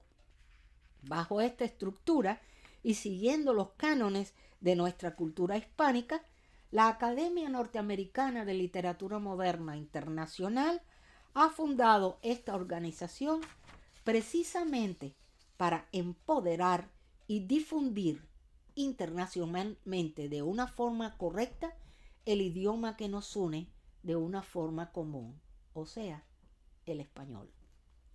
Y nos unen siglos de hermandad, de arte, de cultura, siglos de sangre, no solo aquella que corre por nuestras venas, sino aquella que fue derramada por salvar nuestros ideales en los campos de lucha por la independencia de nuestros países, también por alcanzar los sueños de crear un mundo mejor. África derrochó cultura, amor, hermandad en tierras americanas. A través de los siglos, la historia de América está repleta de la cultura africana. Sin embargo, no es en el continente africano donde el idioma español hace su presencia para compartir nuestra historia. Es únicamente en Guinea Ecuatorial, en Malabo, en Batá, en este país donde la cultura, el arte, el idioma español hace su presencia y se desarrolla en todo el país. Celebrado en 1777, tratado que puso fin a las divergencias territoriales entre España y Portugal. El papel de la Iglesia, porque soy eclesiástico, saber en este sentido que la Iglesia ha sido, en este sentido, la institución que ha difundido la lengua española en nuestro país. La necesidad de comunicarse con los nativos en su misión evangelizadora obligaba a aprender lenguas autóctonas y a enseñar la propia, lo cual hizo que en los primeros 2 siglos de la evangelización-colonización el español fuera en este sentido aprendido por todos, porque somos mayoritariamente de religión católica. El aprendizaje de la lengua española también convirtió a los nativos en un elemento motivador y en un medio de ascenso social. Además de granjearle la amistad del nativo con el colonizador, le otorgaba tratos, ventajas sociales y económicas y permitía, por ejemplo, a los nativos ocupar puestos intermediarios en la administración colonial, bajo la categorización de emancipados plenos, emancipados semiplenos, por el aprendizaje y el dominio del idioma. Hoy, con gran satisfacción y honrados por este nuevo reto ante la historia hispánica, la Academia Norteamericana de Literatura Moderna Internacional abre sus puertas y siembra la semilla de la esperanza en este país. Hoy, con gran orgullo, compartiremos con los grandes ejecutivos de la AEGLE nuestra organización para continuar, cogidos de la mano, el camino de la enseñanza, de la poesía, de la literatura y del empoderamiento de nuestro idioma español.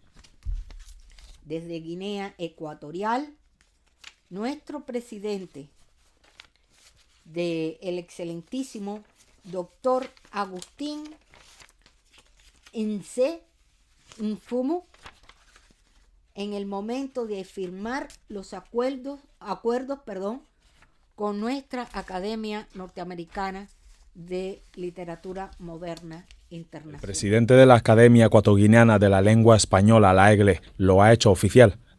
La Academia Norteamericana de la Literatura Moderna Internacional trabajará bajo la coordinación de la EGLE para la creación del capítulo de la Academia Norteamericana en Guinea Ecuatorial. Es una manera de confirmarse la importancia que está adquiriendo nuestra institución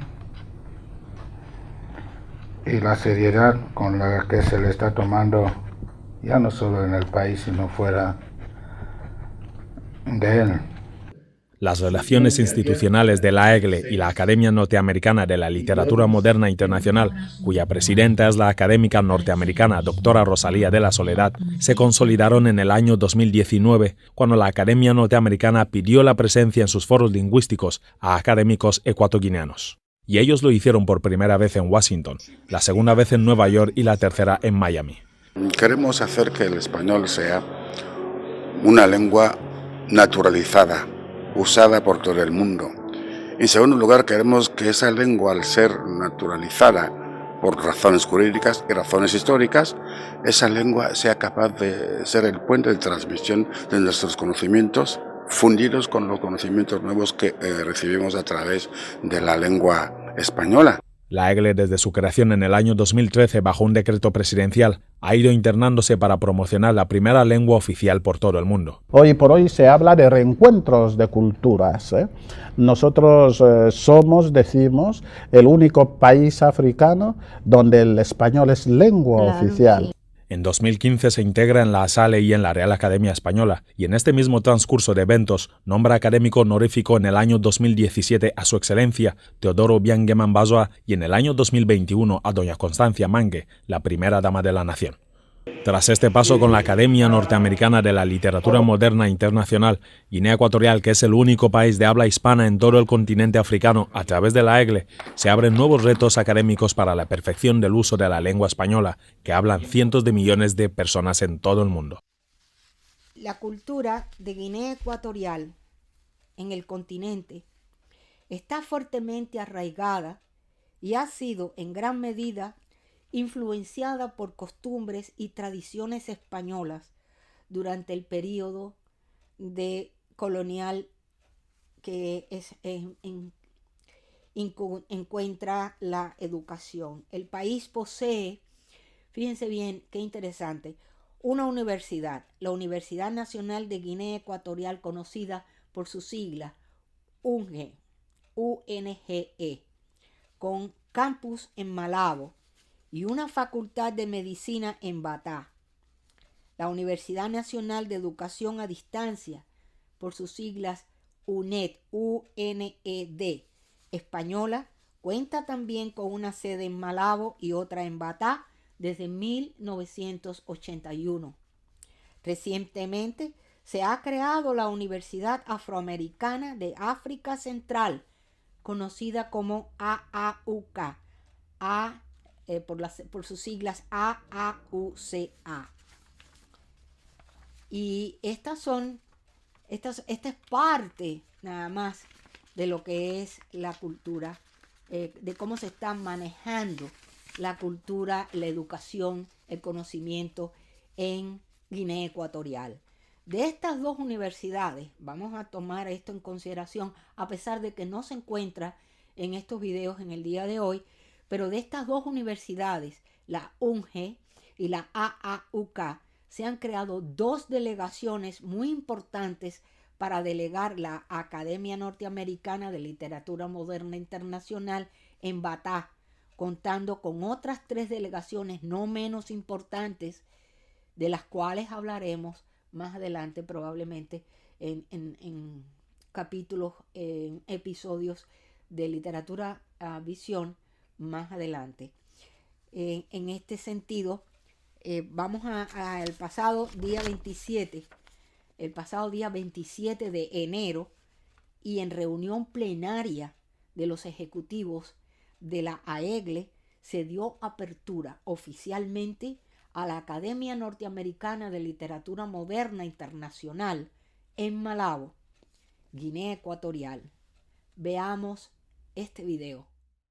Los académicos inician el 2022 con el acto de integración de los 18 miembros de la AEGLE como correspondientes de la Academia Norteamericana de Literatura Moderna con sede en Nueva York, donde esta institución de divulgación internacional de la literatura moderna escrita en español, a partir del presente año contará con capítulos en Guinea Ecuatorial coordinados por la AEGLE. Ha sido, entre otras cosas, uno de los temas abordados en esta primera sesión plenaria del año 2022. Este año nos toca formar parte de la Real Academia Española y de la SALE con la permanencia como vocal de un académico nuestro, porque cada país todos los años tiene su permanencia. Otro de los temas del plan de acción ha sido la propuesta del académico que representará a la AEGLE como vocal en la sede de la Real Academia Española RAE y la ASALE en Madrid este año, así como la participación de la AEGLE en el Congreso de la Lengua Española a celebrarse en Perú el próximo mes de abril. El Pleno igualmente ha coordinado sobre los últimos detalles del concurso literario femenino AEGLE Fundación Constancia Mangue, a lanzar por vez primera el próximo 8 del mes de marzo, además de evaluar las actividades del año 2021, entre otras cosas. Evaluar las actividades del año coronavírico 2021. La presentación de las obras panhispánicas como el Diccionario de los Escritores Ecuatoguineanos, el Diccionario Jurídico de Guinea Ecuatorial, el de la Gastronomía, la Gramática y otras obras en proyecto. En lo concerniente a un diccionario propio de la lengua española, a un diccionario de los escritores ecuatoguineanos, porque muchos están produciendo literatura de calidad.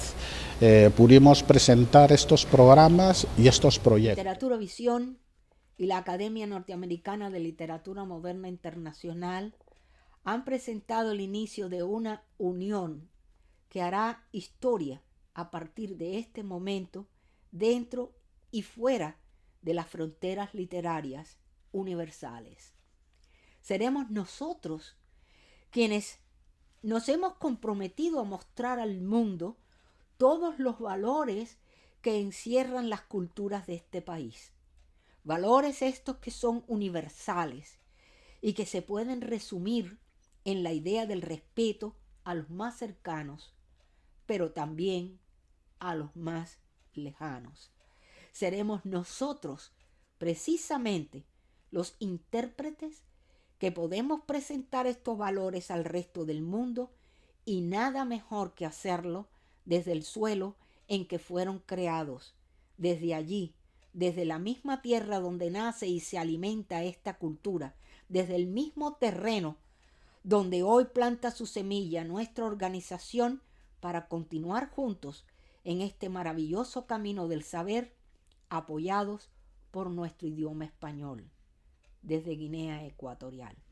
Muchas gracias a todos ustedes y bienvenido Guinea Ecuatorial en la Academia Norteamericana de Literatura Moderna Internacional, de la mano de la AEGLE y por supuesto siendo dirigidas por nuestro excelentísimo doctor Agustín Enfe Enze Enfumo. Bienvenido, doctor, y todo su grupo de ejecutivos que van a dirigir esta organización. En sus manos queda todo. Muchísimas gracias a todos los que hoy nos han estado compartiendo este programa, los que están con nosotros hoy y han escuchado todos estos mensajes de amor, de cariño, de afecto. A todos ustedes, gracias nuevamente y por supuesto, el próximo lunes venimos con más. Gracias.